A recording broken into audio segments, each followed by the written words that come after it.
우리 저번 시간 절대부등식이겠죠. 다시 한번 볼게요. 절대부등식 아닌데 우리 뭐 했죠?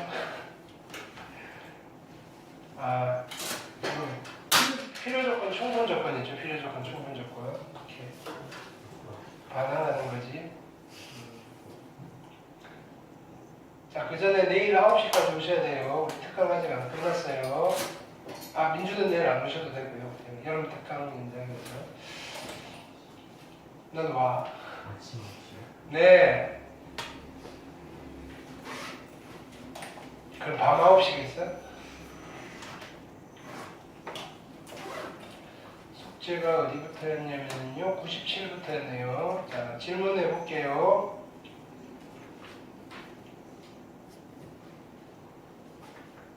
자, 충분조건, 필요조건, 그죠? 조건과 조건으로 이루어진 명제, 즉 P이면 Q이다라는 명제가 있는데, 그럼 여기 지금 뭐냐면은 재료들 사이의 관계에 대해서 물어보는 거예요. 재료들 사이의 관계. 이렇게. 그러면 어떤 조건과 어떤 조건 사이의 관계예요. 그 조건의 성질이라고 보셔도 돼요. 됐나요? 이렇게. 충분 조건이라는 성질이 있고요. 필요 조건이라는 성질. 근데 얘는요. 조건 P 하나만 가지고 야 나는 충분 조건이야. 나는 필요 조건이야. 이런 말을 절대로 해줄 수가 없어요. 그죠? 됐나요? 뭐 이런가요? P는 Q이기 위한 어떤 조건. 이게 파트너가 있어야 되는 거예요. 파트너가. 무슨 뜻인지 알겠죠? 오케이. 자, 따지는 방법은 화살표로 따지는 방법이 있었고요. 자, 그 다음에 조건의 사이즈, 즉 진리집합의 포함관계로 따지는 방법이 있었어요. 자, 그럼 우리가 이것만 기억하시면 돼요. 작은 조건은 큰 조건이기 위한 위에서 충분하다 그랬죠. 작은 조건은 큰 조건이기 위한 충분 조건이라고 부를 거고요. 일종의 용어라고 생각하시면 돼요. 큰 조건은 작은 조건이 되려면 뭘 깎아내야 되겠죠. 됐나요? 주로 예를 드는 게 사람과 집이라고 생각하면 돼요. 작은 사람이 큰 집에 들어가기는 충분한데요. 됐나요? 큰 사람이 작은 집에 들어가려면요. 그죠? 뼈와 살을 깎아내야 돼요. 됐나요? 뭔가 수술이 필요해요. 자, 뭐 그런 식으로 여러 가지 방법들로 헷갈리는 부분이니까. 됐나요? 뭐 여기도 다양한 방법들 해놨어요. P이면 Q이다 해서 그죠? 주는 쪽, 충분해서 준다, 필요해서 받는다. 이거 왜 헷갈리니까 이런 각종 테크닉들을 만들어 놓는 거예요. 오케이? 이런 것들을 여러 개를 익히실 필요는 없어요. 됐나요? 내가 따지는데 이제 내가 주로 쓰는 거 한 가지 방법 또는 두 가지 방법 정도 상황에 따라서 그런 것만 잘 익혀 놓으시면 돼요. 자, 결국은 어떤 내용이었어요? 참거짓 판단 두 번 하는 이야기였어요. 그죠? 자, 보기 1번 질문하시고요. 보기 2번 다 풀어드리긴 했죠. 3번 네. 그 다음에 문수는 안 풀린 거 다 질문하세요. 자, 이 중에서 제일 중요한 거 필요 충분 조건이라고 그랬어요. 필요 충분 조건은 거의 머릿속에 암기하다시피 하고 계셔야 되는 거예요. 됐나요? 필요 충분 조건 됐나요? 나오면 언제든지 우리 오늘 증명을 할 건데요. 증명이라는 걸 할 때 필요 대신 쓸 수 있는 것들 됐나요? 이런 걸 많이 알면 할수록 조금 잘 증명을 할 수 있어요. 필요 충분 조건. 물론 충분 조건, 필요 조건 이런 것도 학습은 해놓으셔야 돼요. 됐나요? 참거짓이잖아요. 자 보세요. 그냥 일변 예로 자 여기에요. 얘가 충분 조건이라는 말은 예이면 예이다는 참이고요. 역으로 가는 거 예이면 예이다는 거짓인데 왜 거짓이 되지? 말레가 뭐지? 이런 것들 됐나요? 오케이. 자, 어떤 게 나올지 몰라요. 근데 대표적으로 이제 요 표는요, 그죠? 틈만 날 때마다 한 번씩 써보는 것도 괜찮아요. 뭐 지금은 조금 시기상조이긴 한데 시험 범위에 들어간다면요. 이거 교과서에 있는 뭐 예제들을 그죠? 정리를 해놓은 표여서 되게 괜찮아요. 얘는 포커스도 마찬가지고요. 자주 등장하는 아이들. 됐나요? 이렇게 분명히 조금 빈틈이 있어요. 여러분들이 실수를 할 수 있는 빈틈들 그런 걸 노려서 됐나요? 뭐냐면 그런 거는요. 지가 맞는 줄 알아요. 끝까지. 됐나요? 채점하기 전까지는 나는 다 맞은 것 같은데 라고 하는데도 한 서너 개씩 들려와요. 이 파트가. 자, 익힘 1번 질문하시고요. 그 다음에 79, 80, 81 됐나요? 오케이. 자, 익힘 2번 가볼게요. 그 다음에 82, 83, 84 질문하시고요. 괜찮나요? 익힘 3번 부등식 됐나요? 85번, 85번, 85번, 86번, 87번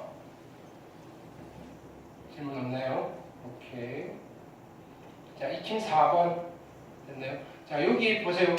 집합과 명제는 그릇이라고 그랬어요. 그러니까 내용은 요 앞쪽에서 했던 것들, 뒤쪽에 있는 내용은 안 올 거예요. 아직 안 가르쳐줬는데 물어보진 않고요. 여러분들이 알고 있는 내용들, 좀 그런가요? 여러분들이 알고 있어야만 하는 내용들 됐나요? 이렇게. 기억 저편에 있는 것들. 자, 88, 89, 90.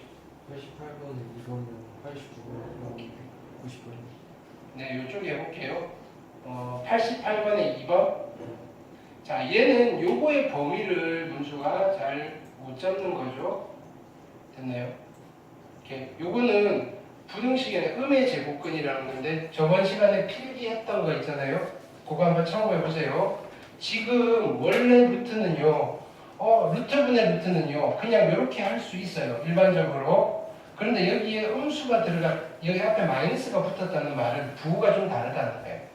요 분모에 있는 x-12가 0보다 작다는 이야기고요. 동시에 분자에 있는 x 플러스 3이 0보다 크거나 같다는 이야기예요. 됐나요? 이거는 부등식 이야기도 아니고요. 됐나요? 집합 명제 이야기도 아니고요. 복소수 이야기예요. 복소수 이야기. 됐나요? 이렇게 음의 제곱근 저번 시간에 필기한 거 그죠? 루트 a분의 루트 b가요 마이너스 루트 a분의 b가 됐다면요 나는 얘 a와 b의 값은 모르지만 a는 음수고요 b는 양수예요 라고 되어 있는 거 있죠? 오케이? 그 이야기예요. 그러니까 여기서 진리집합이 x는 12보다 작고요 그 다음에 넘기시면 마이너스 3보다 크거나 같다가 진리집합. 요까지만 해놓으면 그 다음에 하실 수 있는 거잖아요. 그렇죠? 오케이. 근데 두 조건이 있는데 뭐라 그랬냐면요. P는 Q에 대한 충분 조건이니까 그러니까 작은 집합이네요. 이렇게. 그러면 얘 안에 얘가 쏙 들어가야 되니까 그죠? 찾는 건 하실 수 있죠. 지금 이게 안 만들어진 거잖아요. 그죠? 됐나요? 다시 해보세요. 네. 그 다음 89번도 자 얘는 이 절대값을 포함한 부등식을 못 푼 거예요. 자 보세요. 이렇게 생각해 보세요. 자 절대값의 별표가요 5보다 작대요. 그럼 이 안에는 누가 들어갈 수 있어요? 4, 3, 2, 1, 빵, 마이너스 1, 마이너스 뭐 이런 거 들어가잖아요. 즉 별표 안에 들어갈 수 있는 아이는요 5보다는 작은데 마이너스 5보다는 큰 아이가 들어가는 거예요. 요건 이해했지? 그럼요 이거 보세요. 얘가 별표예요. x-1이 누구랑 누구 사이에 있어야 돼요? 3번. 요 안에 있는 게 그죠? 안에 있는 거에 절대값이 3보다 작아야 되니까 3, 2, 1, 0, 마이너스 1, 마이너스 3 되는 거잖아요. 물론 그 사이에 있는 값도 되지만 마이너스 3과 어디 사이에요? 3, 3입니다가 되는 거예요. 그렇죠? 그럼요 여기서 x는 자 1 더하시면 x는 마이너스 2와 4 사이입니다. P의 진리집합이에요. 음수 됐어? 그 다음에 얘는 어떻게 하면 돼? 네가 불러. x는 누구랑 누구 사이? A랑 마이너스. 그렇지. 마이너스 a랑 a 사이. 근데 뭐라고 그랬어? P가 Q에 의한 충분 조건이니까 얘가 작은 집합이에요. 부등식 그려가지고 찾으시면 되죠. 요까지 했는데 안 된 거야? 아니면 이걸 못 만든 거야? 그거까지 했는데. 요까지 했어. 그러면 그걸 이야기를 하라고요. 됐나요? 그럼 해볼게요. 자, 얘가 작은 집합이니까 마이너스 2와 4 사이. 됐나요? 이게 작은 집합이에요. 큰 집합은 얘잖아요. P가 Q는 충분 조건이니까. 자, 여기가 마이너스 A고요. 이렇게 되셔야 되죠. 됐나요? 자, 우선은 A가 오른쪽에 있어야 돼요. 근데요, 이제 등호를 판단할 건데, 자, 보세요. 이거 어떻게 하시느냐면요. 그럼 여기서, 요렇게, A가 여기서 가지고, 요렇게 가시면요. 이쪽 부분에 포함 관계가 성립해요, 깨져요. 그래도 괜찮잖아요. 포함 관계가. 왜? 흰색도 살을 가지고 있고 노란색도 살을 가지고 있으니까 그죠? 바깥에 있는 놈도 그지 무조건 포함관계 성립하는 거잖아요. 그럼 이때는 등호를 붙여주세요 이렇게 되는 거예요. 이거는 뭐 식으로 연산을 하는 게 아니라 되나 안 되나를 체크하시는 거라고요. 됐죠? 그러니까 생각을 좀 하셔야 돼요. 그냥 딱 보는 순간 붙여 바로 이게 아니고요. 연습을 하셔야 된다고요. 자, 그 다음에 저쪽으로 가볼게요. 마이너스 A가 마이너스 B보다 왼쪽에 있긴 있어야 돼요. 그럼 여기 고민해보는 거예요. 마이너스 A가 여기 있어서 이렇게 가면 포함관계가 유지가 될까? 유지가 되네요. 그러면 등호가 붙어야 돼요. 그러면 이거랑 동시에 만족해야 되는 거잖아요. 마이너스 A를 곱하시면요. A는 2보다 크거나 같아야 하면서 N데 동시에 A는 4보다 크거나 같아야 돼요. 됐나요? 공통부분을 찾는데 헷갈리시면요. 둘 다 그리세요. 여기가 A인데요. A는 4보다는 크거나 같아야 되고요. A는 2보다 크거나 같아야 돼요. 두 줄 있는 구간을 답으로 쓰면 돼요. 됐나요? 따라서 A는 4보다 크거나 같다가 됐나요? P가 Q이기 위한 충분 조건이 되도록 하는 A의 범위고요. 이때 자연수 A의 최소값은 얼마라고 하면 돼요? 4라고 하면 됩니다. 라고 한 단계씩 스텝 하시면 돼요. 됐나요? 지금 충분 조건이 어려운 게 아니잖아요. 부등식 문제가 되는 거예요. 부등식 문제. 됐죠? 그거는 앞에 있는 책들 막 찾아가면서 다시 고민하고 연구하셔야 돼요. 됐나요? 2번도 해요? 할 수 있겠죠? 그죠? 다시 해보시고 안 되면 또 질문하세요. 190번 넘어가도 될까요? 다른 분 질문 있나요? 자, 그 다음 익힘 5번 질문하시고요. 그 다음에 91, 92, 93 괜찮나요? 여기 93번 발표하세요. 이거 잘 하셔야 돼요. 그 다음에 익힘 6번 여기 문제 수정해드렸죠? 요거 요대로 풀면 좀 이상해요. 됐나요? 필요 조건, 충분 조건 요걸로 수정해드렸죠? 밑에 있는 것처럼 이런 식으로 나와야 돼요. 194, 195, 196 괜찮나요? 여기까지 숙제였나요? 오케이. 자, 오늘은 원래 집합명제가 조금 지루한데 더 지루할지도 몰라요. 계산이 아니라 글쓰기를 좀 하는 거예요. 자, 지금 이 단원을 다시 한번 정리를 해볼게요. 이거는 국어와 수학의 중간 영역이에요. 됐나요? 수학에서 표현하는 문장 또는 수식에 대한 이야기를 하고 있는 거예요. 근데 주로 수식이긴 해요. 근데 수식만 가지고는 조금 불편하니까 말로써 표현을 하기도 합니다. 이거예요, 수학을. 됐죠? 문장 또는 수식으로 수학에서 하고 싶은 말을 하는 거예요. 근데 수학에서 다루는 문장 또는 수식에서 뭐 아무거나 야 예쁘다 이런 건 안 다룬다 그랬잖아요. 오케이. 오로지 어떤 문장이나 어떤 수식에 관심이 있냐면요. 참인 문장 또는 참인 수식에 관심이 있는 거예요. 됐나요? 그럼 어떤 문장 또는 수식이 참 거짓이 판단이 돼야지 얘가 참이다 거짓이다가 되는 거잖아요. 그래서 참 거짓을 판단할 수 있는 문장 또는 수식을 우리는 명제라고 이름을 붙이는 거예요. 됐나요? 수학에서 사용되는 문장은요 대부분이 명제에 해당되는 거예요. 또는요 명제가 될 수 있는 가능성이 있는 문장 또는 수식을 하는 거예요. 됐나요? 그래서 보통 그 수학의 표현들이 어떤 거냐면 여러분들이 보는 해설지들이에요. 됐나요? 해설지들을 보다가 그죠 막 해설을 하다가 갑자기 그러니까 참 많이 어렵죠. 뭐 이런 해설은 없잖아요. 물론 이런 건 있어요. 공식적인 해설이 있고요. 여러분들이 좀 읽기 편하게 이렇게 해놓고 그죠? 뭐 선배들의 조언 이런 문제는 좀 어려웠고요. 그 다음에 뭐 내가 학창 시절에는 뭐 이렇게 하는 건 있는데 공식적인 해설에 그죠? 힘들죠 뭐 이런 표현은 없다고요. 전부 다 문장들이요 되게 딱딱해요. 그냥 논리적인 문장들이에요. 됐나요? 이거 이므로 이거 이다라는 참인 문장들로 구성이 되어 있는 거예요. 명제들로 구성이 되어 있는 거라고요.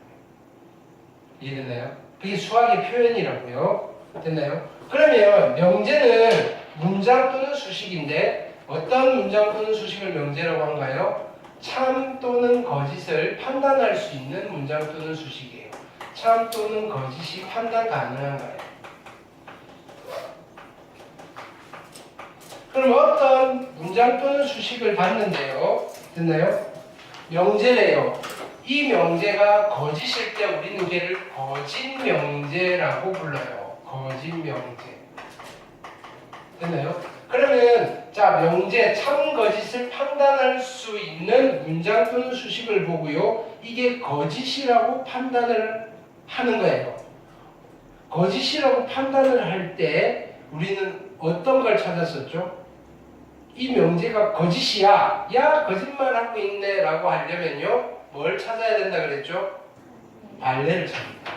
그게 거짓임을 보이는 거예요. 야 이거 왜 거짓인데? 야 이거 안 되잖아 라고 이야기를 해주는 거예요. 됐나요? 아주 논리적인 얘는 그죠 방법이에요. 자 어떤 명제가 거짓임을 보일 때는요 반대되는 얘 딱 하나만 보여주면 돼요. 그래서 여기에서는요 발레만 찾아내시면 돼요. 이것도 되게 중요한 거예요. 발레. 됐나요? 근데 어떤 명제가 참입니다. 자, 참인 명제가 있어요. 얘는요 참명제예요. 참명제. 우리가 찾고자 하는 사용할 수 있는 명제는 참명제예요. 참명제. 됐나요? 근데 어떤 명제가 참입니다라고 그죠? 판단을 하려면요 뭘 해야 되는 거예요? 왜 참이 되는지 설명을 해줘야 돼요. 됐나요? 이렇게 경빈이는 공부를 열심히 한다는 참임 명제를 설명을 그죠? 참임을 설명을 해줘야 된다고요. 아 경빈이는요 그죠? 수학 숙제도 열심히 하고요, 영어 숙제도 열심히 하고요, 됐나요? 국어 숙제도 모든 숙제를 다 열심히 하니까요. 뭐 이런 식으로 됐나요? 그걸 보는 사람들이 그죠? 이 설득을 당해야 돼요. 설득을 시키는 거예요. 논리적. 그걸 우리는 뭐라고 부르냐면요, 증명이라고 불러요. 증명. 이해되나요? 예전에는요 중학교 때부터 증명이라는 용어를 썼어요. 됐나요? 근데요 그 증명이라는 용어 자체가 너무 딱딱하니까 그냥 바꿨어요. 뭐 얘가 성립하는 이유를 설명하세요. 뭐 그것만 바꾸면 뭐예요? 해야 되는 건 똑같은데 증명하세요라고 하는 거나 설명해보세요 하는 거나 됐나요? 그냥 이거예요. 너 공부해! 그죠? 이거랑 공부하는 게 좋지 않을까? 뭐 이런 느낌이에요. 어쨌든 여러분들은 하기 싫은 공부를 하셔야 된다 이게. 증명이라고 해요. 증명. 됐나요? 이렇게. 자, 근데 그 전에 그러면 발레를 통해서 거짓인 명제를 자, 얘가 명제가 거짓임이 밝혀졌잖아요. 거짓말은 버려요? 아니잖아요. 그럼 거짓인 명제를 어떻게 하는 거예요? 거짓인 명제는 고쳐 쓰는 거예요. 어떻게 고치면 참인 명제가 되나요? 거짓인 명제를 참인 명제로 바꾸려면 어떻게 고치면 돼요? 뭘 하면 된다 그랬어요? 거짓 명제를 부정하면 됩니다. 거짓 명제를 부정을 하면 참인 명제가 되고요. 그럼 또 그 부정한 명제를 쓰시면 돼요. 수학에서 쓰는 표현의 재료로 쓸 수 있다고요. 그냥 명제면 되게 좋은 거예요. 됐나요? 그러니까 어떻게 하는 거예요? 야 명제가 될 수 있는 아이들은 엔간하면 다 모으는 거예요. 자 문장 또는 수식 중에는요. 문장 또는 수식 중에는 됐나요? 야 아직 그 값을 몰라서 됐나요? 미지수가 있어서 그 미지수가 얼마인지 몰라서 참이다 거짓이다 구별하기가 참 애매한 문장 또는 수식들이 있다고요. 그걸 우리는 이름하여 뭐라고 불렀어요? 미지수 x가 있어가지고요. 미지수 값이 뭔지 아직 결정이 안 돼서 참 거짓의 판단을 보류하고 있어요. 그런 문장 또는 수식을 뭐라고 했죠? 조건이라고. 조건. 됐나요? 그러면 이 조건들은요 충분히 미지수 값만 잘 적당히 써주면요 됐나요? 참인 명제로 바로 갈 수도 있고요. 됐나요? 아니면요 그냥 아무거나 집어넣고 판단해봤더니 거시신 명제가 나오면 어떻게 하면 돼요? 부정을 해서 참인 명제로 만들면 돼요. 어쨌든 명제로 그죠? 명제로 바꿀 수 있는 문장 또는 수식이다 이거예요. 됐나요? 근데 제일 깔끔한 건 뭐예요? 바로 참인 명제로 만들면 좋겠죠. 그래서 우리가 무진장 많은 노력을 하는 거예요. 이 조건이 참이되도록 하는 x 값들을 다 찾는 거예요. 그걸 뭐라고 불러요? 진리집합이라고 부르는 거라고요. 자, 근데요, 자 보세요.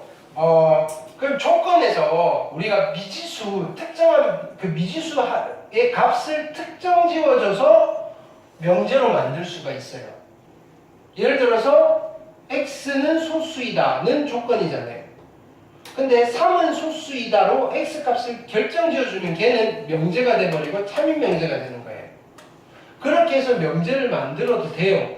근데 너무 그 명제는요 쓰임새가 한정적이에요. 조금 더 유용성 있는 문장을 명제를 만들고 싶은 거예요. 됐나요? 그리고 좀 편안한 문장 구조를 만들고 싶은 거예요. 됐나요? 표현의 다양성 내지는 풍부함을 가져가고 싶은 거예요. 그거는 그죠? 모든 구조에서의 구조를 취급하는 사람들의 욕구인 거예요. 됐잖아요?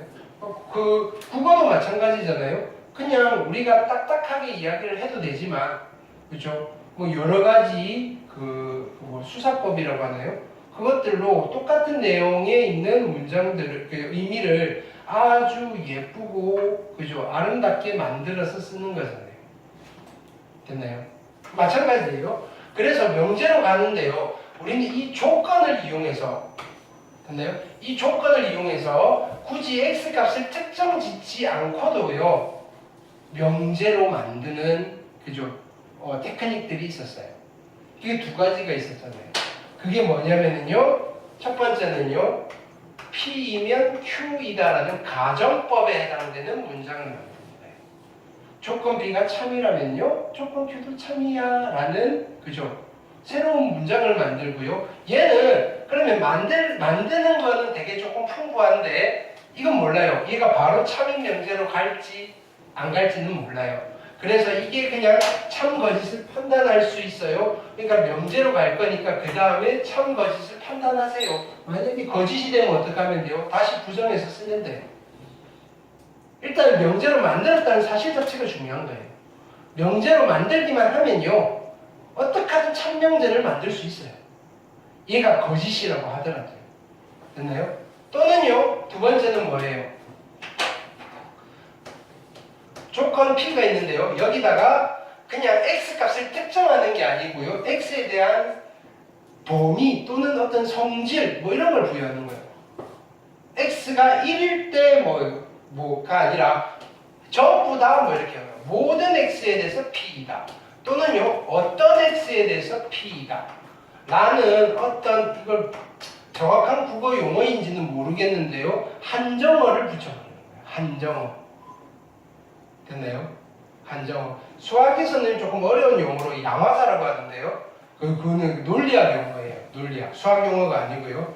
일종의 한정어라고 생각하시면 돼요. 국어에서. 근데 한정어라는 국어 문법 용어가 있는지는 잘 모르겠어요.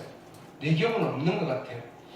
어쨌든 이런 걸 붙여서 새로운 문장을 구성. 그러니까 여기는 국어예요. 국어에서 이거 어떤 분야에서 또 배울걸요. 대우명제니 뭐 이런 거 아마 배웠을 수도 있고요. 추후에 배울 수도 있고요. 됐나요? 수능 보는 학생들은 재수생들은 필수로 배우고 그 정리를 해야 되거든요. 이거는 됐나요? 문법이 엄매는 아닌 것 같은데 언어와 매체에서 나오는 거 아니고 그냥 일반 국어 일반론에서 나오는 것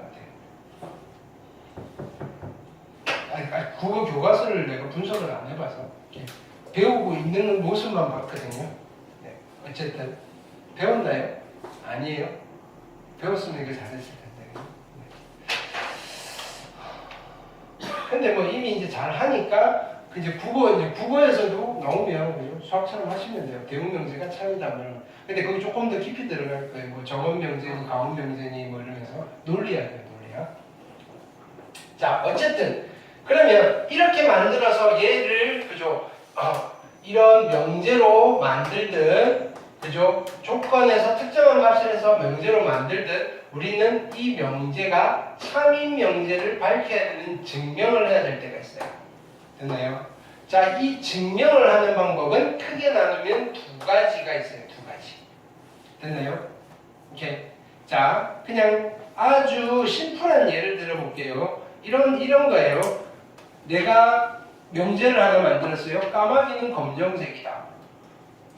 참인 거, 자, 이거 참인 명제라고 내가 주장을 하는 거예요. 이거 참이야. 까마귀는 전부 다 검정색이야. 됐나요?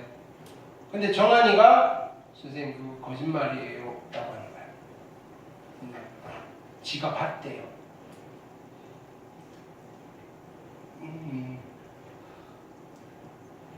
참 네가 일본 갔다 왔나? 너 어디 놀러 갔는데 어디 있지? 양양에서 흰색 까마귀를 봤대요. 선생님 지금 흰색 까마귀가 있던데요? 봤대요. 이렇게. 아 그래? 확인해봤더니 오 양양에 흰색 까마귀가 살고 있어요. 됐네요. 거짓 명제예요. 뭘 든 거예요? 발레를 든 거예요. 발레를 든 거예요. 거짓 명제가 됐어요. 나는 참인 명제인데 이렇게. 그럼 나는 이제 어떻게 하는 거예요? 알았어. 자, 다시 발표하는 거야. 정정보도와 계엄을 위해서. 근데 양양에 살고 있는 까마귀 말고는 전부 다 검정색이다. 라는 문제가 됐나요? 그럼 아무도 이제 그 흰색 까마귀를 거기서 본 적이 없어요. 됐나요? 오케이. 그러면 이게 참이에요 라고 했을 때 누군가 물어보겠죠. 오케이. 진짜야? 자, 직접 증명법으로 증명을 하겠습니다 라고 하면서 내가 PPT를 탁 띄우는 거예요. 됐나요? 전 세계에 존재하는 까마귀가 현재 3억 마리인데요. 됐나요? 내가 그 까마귀에다가 번호를 다 붙였어요. 1번 까마귀예요. 라고 띄우는 거예요. 검정색이죠. 2번 까마귀 검정색이죠. 3번 까마귀 검정색이죠. 됐나요? 한 석 달 동안 그죠? 자 이제 3억 번 마지막이에요. 이제 검정색이죠. 다 보여준 거예요. 그래서 사람들이 이렇게 하는 거예요. 근데 양양에 사는 거 말고 양양에 사는 건 흰색이 있어가지고 뺐고요. 됐나요? 거기 말고는 다 검정색이네요. 라고 하는 증명법이 있어요. 그게 직접 증명법이에요.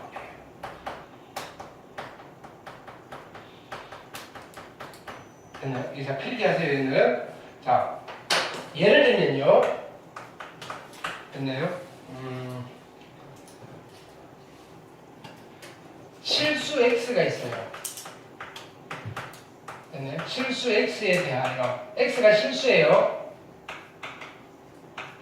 x제곱, 실수를 제곱한 거는 0보다 어떤가요?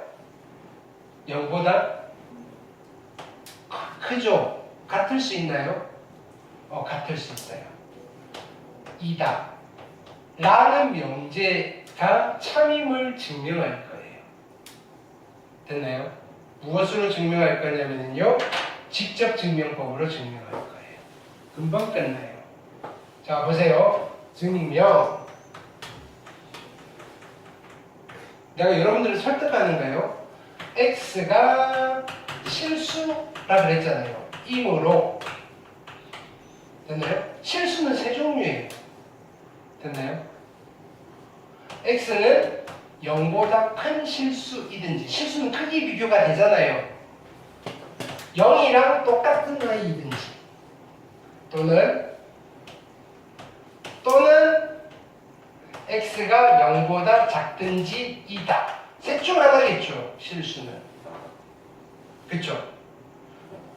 첫 번째 x가 0보다 클 때, 즉 양의 실수일 때 x의 제곱은요 0보다 어떤가요? 크죠? 두 번째 x가 0일 때 x의 제곱은 0보다 어떤가요? 같죠. 세 번째, x가 0보다 작을 때 됐나요? x의 제곱은 0보다 어떤가요? 크죠. 이 세상에 있는 모든 실수들을 내가 다 제곱해 본 거예요. 따라서 x의 제곱은요 0보다 크든지 같든지요. 0보다 크거나 같다가 성립하죠. 됐나요? 그러니까 실수는 제곱하면 0보다 크든지 같다요 라는 명제를 증명했어요. 이런 게 직접 증명법이에요. 다 해봤잖아요. 안 해본 실수 있나요? 없어요. 선생님 x 루트 3일 때 해봤어요? 이때 해본 거예요. 됐나요? 무슨 뜻인지 알겠죠? 이게 직접 증명법이에요. 근데요, 이렇게 일일이 케이스를 나누면서 할 수 있는 경우가 되게 드물어요. 됐나요? 자, 누군가, 자, 내가 명제를 만들었어요. 자, 루트 2가 있어요. 루트 2는 유리수예요? 유리수가 아니에요? 루트 2는. 루트 2는 유리수가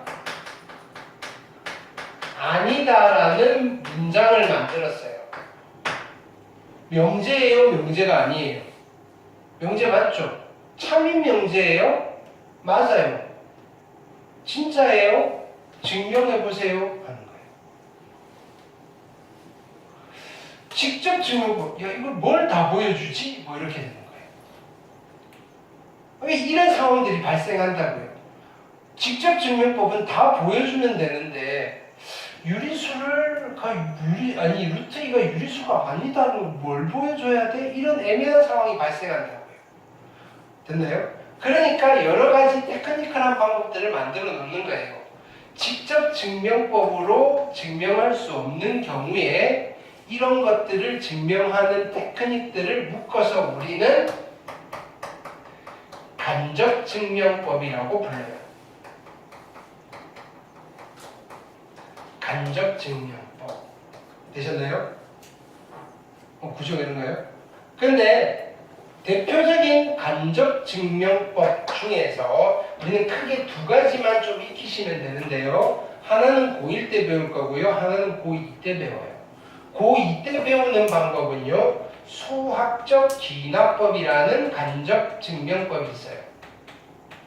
수학적 기납법. 그냥 이름만 한번 들어두시고요. 아, 이런 걸 배울 거예요. 됐나요? 고1에서 배우는 방법 중에 한 가지, 간접 증명법 중에 한 가지, 이름이 좀 어려워요. 귀류법이에요.